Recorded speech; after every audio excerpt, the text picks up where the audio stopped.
the couch. I was thrilled like a teenager. And even now when I tell people I've written a book on Chanel, there's a little excited feeling about the name. I think it's because it's more about longings within us. She just came along at a historical moment when I like to say the granite pillars of society were just beginning to loosen up a little bit, and she squeezed through and created a new way of being for women of the industrialized world. And we associate it all with her, although it was bigger than she was. She just was a kind of medium, a kind of almost mystical channeler of it. And that's why it still holds today. What about regrets? Do you think she had regrets, or do you think she died feeling that she'd accomplished something? Was she satisfied with her life? What? She would tell younger women friends all the time that her great regret was that she had not married or had children. On the other hand, there is good reason to believe she did in fact have children, or at least one child. The nephew she raised as her son may well have been her own biological son, that I discuss in the book. I think she was extremely proud of her accomplishments, and in her later life she would frequently say, look, everyone knows me, the world knows me, the world dresses as I dress them. I think that did bring her satisfaction, and she definitely knew her importance, but that did not translate into happiness, sadly.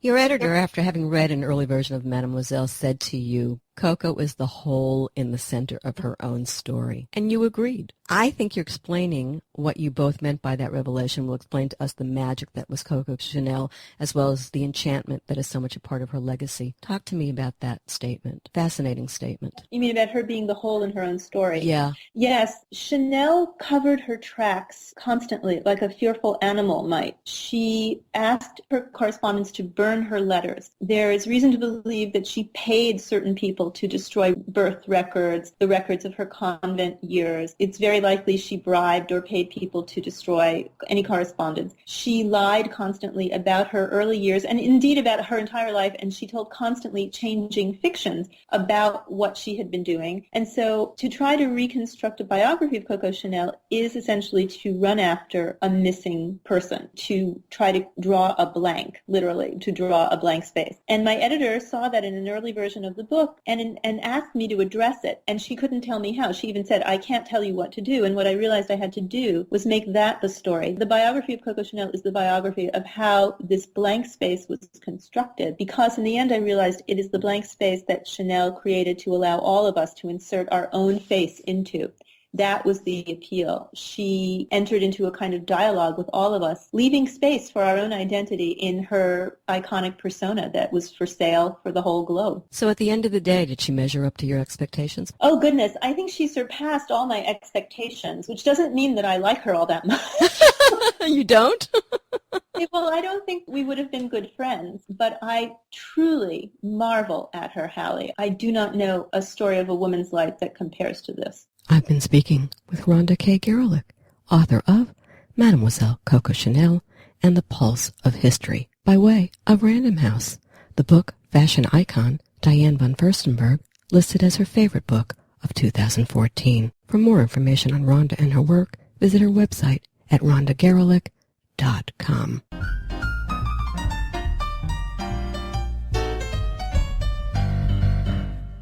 An architect by profession, author Charles Belfoure has published several architectural histories, one of which won a Graham Foundation grant for architectural research.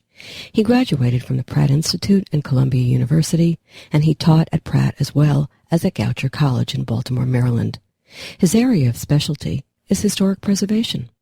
A freelance writer for the Baltimore Sun and the New York Times, The Paris Architect is his debut novel. The year is 1942.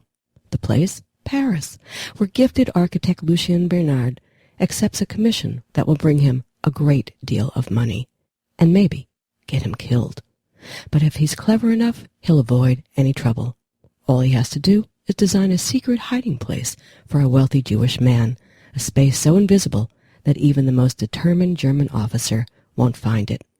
He sorely needs the money, and outwitting the Nazis who have occupied his beloved city is a challenge he can't resist. But when one of his hiding places fails horribly, and the problem of where to hide a Jew becomes terribly personal, Lucien can no longer ignore what's at stake. The Paris Architect asks us to consider what we owe each other and just how far we'll go to make things right.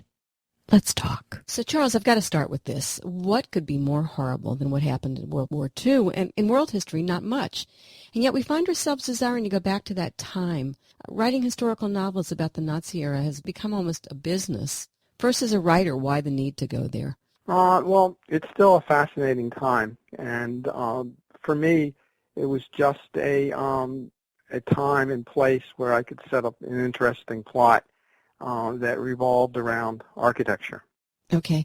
Equally, I'm curious what you think readers are so drawn to in the stories about that time. Did you think about that before you wrote the book?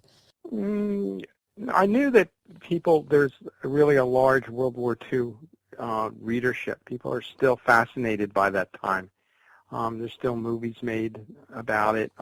It seems it just keeps on going. And I thought that was a popular, period of time that people were interested in. So you didn't have any real, attraction to it, or you did? No, I really didn't. Okay, that's interesting. You're an architect. Was it the architect who wanted to write a story, or the writer in you who wanted to write the story where your architectural training could come into play? Which was it? It was the writer part of me. Uh-huh. I had written some nonfiction, and I wanted to take a stab at writing fiction. And I knew that I wanted to have architecture as the basis of the plots. That was the whole premise. And I just went from there, searching for a plot idea, to spin a story off of. So what was the inspiration for the Paris architect? I came across a historical item that during the reign of Elizabeth I, these things that were called priest holes were built to hide priests. At that time, Catholicism was banned and priests weren't allowed to say Mass. And so if the Queen's soldiers came to raid the house where they were staying, they could just hide in these temporary hiding places till they left. And so I just transposed the idea to World War II, Paris. Your family, your mom was in Paris during the war or in Europe during the war? Talk to me about that. She was in Europe during the war, and she was in Poland, and she was just a teenager, and then she had been put into a labor camp, like a factory, to work for the Germans. Why her? They just would randomly, pick people, force people to go into these factories. The Germans needed lots of people to produce material for the war. And she wasn't Jewish, right? No, she wasn't Jewish. Right, and I think that's important because I think everybody seems to think it was only the Jews who were under the thumb of these people, and certainly mostly Jews were, but there were others as well who wound up getting caught up in the grossness of the situation. The story takes place in occupied Paris in 1942. Paris. I love Paris. I assume you've been to Paris, yes? Mm-hmm. Yes. I wasn't there while I was writing the book, though. Lots of people asked me that. So, but I'd been there before. It's an architect's dream, right? Mm-hmm. I don't know if I think it's the most beautiful city in the world. And Washington, D.C. isn't bad. Didn't the same architect have something to do with both cities? But it's got to be a dream as a writer who is also an architect. I don't know what kind of architect you are. I'll ask you that. To have that as a character almost in this novel, was that just a lot of fun? Yeah, I enjoyed the particular section of Paris that I based the book on, and going up the boulevards and looking at the architecture, all the apartment blocks and the way the city was planned. It is the most beautiful city in the world. What kind of architectural design do you do? I specialize in historic preservation, so I work on these old buildings like old factories or old firehouses and, recycle them into new uses, that type of thing. Oh, I love that. So I either work as an architect or as a historic preservation consultant. Okay. So that certainly was something that you could apply to this wonderful little book that you've written. Important to your story are the occupied, how they behaved as they watched the horrors that the Nazis were perpetrating on the Jews and others. Your thoughts? I had done lots of research on everyday life during the occupation in Paris, and I wanted to get those details into the book about people who were continually hungry because there just wasn't enough food, and people were always scared because they could just disappear one day, or someone in their family could just disappear. And so it was hunger and fear that pervaded their lives during that period. Well, in all that research that you did, was there anything that you found that you hadn't known that you found utterly shocking? One thing is that if a Gentile spouse was married and had a Jewish, wife or husband, lots of times they would abandon them because they were going to lose their job, or they felt that they were going to face a hardship, and they would just walk away from the spouse. That was probably the most shocking thing. Wow. I sometimes think that anti-Semitism has become almost genetic. It's like the genes have been altered by the years of the scourge being passed down through families. You are listening to the Halli Casser-Jayne Show and my conversation with the author of The Paris Architect, Charles Belfoure. Visit us online at hallicasserjayne.com. Let's talk about your main character, Lucien, as the novel begins. His personality is basically an indifferent person, a self-centered person, and also explained in the book, France was an anti-Semitic country, and this kind of anti-Semitism was just passed down, from generation to generation. It's a Catholic country, a Christian country, so there was a lot of anti-Semitism that, just continued to persist generation after generation. So, he was a product of that.